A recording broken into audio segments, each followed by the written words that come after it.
ખોટી અને ભૂલ ભરેલી જે જમીન માપણી છે એ 10-11 થી લઈ અને 2014-15 આ કૌભાંડ છે બહાર આવ્યા પછી ત્યારથી લઈ અને આજ દિવસ સુધીમાં સરકારે લગભગ 11 થી 12 વખત ભૂલ સુધારણા અરજીની મુદત વધારી છે। એટલે કે 10 થી 11 વર્ષથી સરકાર ખેડૂતોને એક ઝાંસું આપ્યા રાખે છે, લોલીપોપ આપ્યા રાખે છે કે તમે ભૂલ સુધારણા અરજી કરો, અમે સુધારો કરી દઈશું। જ્યારે સરકારને વિધાનસભામાં સવાલ પૂછવામાં આવે કે ભૂલ સુધારણા અરજીના આધારે કેટલા ગામોમાં ફેરફાર થયો છે તો જવાબ મળે છે શૂન્ય। માત્ર માપણી સીટ બનાવી અને રાખી દેવામાં આવે છે। સરકાર 11 વર્ષથી ખેડૂતોને મૂર્ખ બનાવી રહી છે કે અમે સુધારો કરીએ છીએ, સુધારો કરીએ છીએ।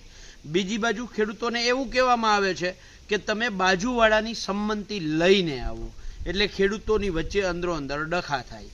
સરકારશ્રીને નમ્ર નિવેદન છે, હું અને ગિરધરભાઈ વાઘેલા 2014-15 થી સતત કહેતા આવીએ છીએ કે જમીન માપણીમાં જ્યાં સુધી આખું ગામ રદ કરી અને ફરીથી ન માપો ત્યાં સુધી કોઈ કાળે શક્ય નથી અને નથી।